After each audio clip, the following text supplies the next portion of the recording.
porque en redes sociales recién dije que la propuesta 2 de la consulta anticorrupción era populista y quiero explicar por qué. Pero antes de eso quiero decir que hay que votar afirmativamente la consulta porque en esencia en la mayoría de sus propuestas hay buenos objetivos y creo que se va a lograr reducir la corrupción en Colombia y ponérsela más difícil a los corruptos. Vamos a decir por qué ese concreto punto 2 a mi juicio es populista. Dice: ¿aprueba usted que las personas condenadas por corrupción y delitos contra la administración pública deban cumplir la totalidad de las penas en la cárcel? Paremos ahí. Esa parte de esa propuesta me parece que es populista porque de entrada podríamos decir el populismo punitivo es aquel en el que se utiliza, se incentiva o se canaliza la indignación social en contra del delito para favorecer la gestación, la creación de propuestas penales autoritarias. En este caso concreto es lo que ha ido pasando. Hay una indignación normal, natural, entendible en contra de la corrupción, pero que ha servido de impulso para que se cree una propuesta como esta que a mi juicio es autoritaria y ahorita decimos por qué. Esta propuesta no tiene, digamos, de soporte ningún estudio criminológico serio, con toda seguridad que sus promotores no tienen idea sobre políticas criminales adecuadas para enfrentar esos delitos que dicen que son de corrupción, y sobre todo hay un problema que de entrada es gravísimo, y es que no tiene claro cuáles son los delitos de corrupción.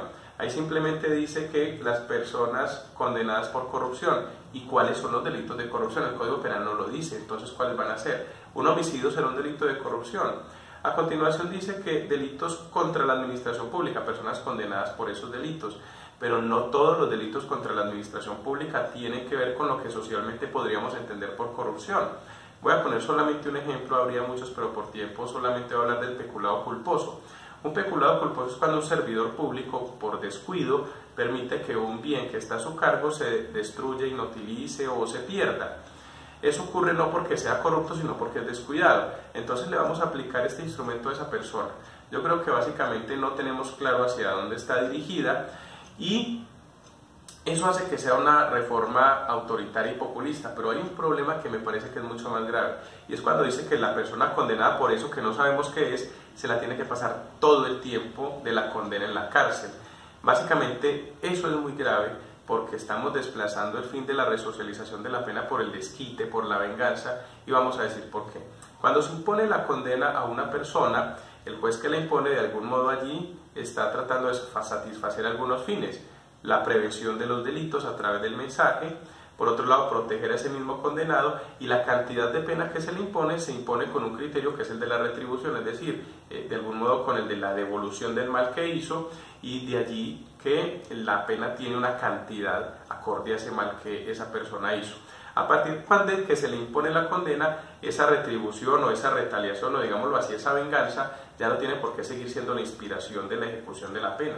Una vez que se impone, ya la persona en prisión, lo que se observa de ella es si desea reinsertarse, resocializarse, asumir buenos comportamientos, estudiar, trabajar, enseñar, reparar la víctima, y por eso nosotros no podemos trasladar el ánimo de venganza a la cárcel al momento de la ejecución de la pena. ¿Qué es lo que está pasando con esta propuesta? Le estamos diciendo a la sociedad: no nos interesa que la persona se vuelva buena, que la persona se arrepienta, que asuma buenos comportamientos, que repare la víctima, lo que nos importa es el desquite, llegar hasta la cárcel para todavía ensañarnos con ella. Hay una serie de instrumentos que están inventados hace mucho tiempo, que son los subrogados penales y los beneficios penales. ¿Eso por qué tiene que ver? Con que si una persona que ya fue condenada ha mostrado buenos comportamientos, ha reparado la víctima, y se nota que no es necesario que se la pase el resto de la condena en prisión, una vez cumplida una cantidad importante, la persona bajo unas condiciones podría salir o para su casa o en condiciones de libertad. Aquí lo que estamos es borrando de plano todas esas posibilidades que son socialmente buenas y útiles a cambio de la venganza, que es lo que nos está proponiendo esa propuesta en concreto.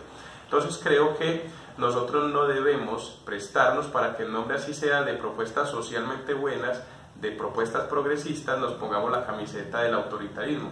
Es por esa razón que yo creo que podríamos seguir analizando más de este tipo de propuestas en otros videos. Por ahí se avisora que viene la propuesta de la cadena perpetua, se está hablando otra vez de cárcel para las personas que tienen dosis personal, entre muchas otras, y creo que sobre eso tenemos que estar alertas. Entonces, los invito a que el próximo domingo votemos solamente 6 veces no, votemos a todos los puntos que sí, excepto al punto 2.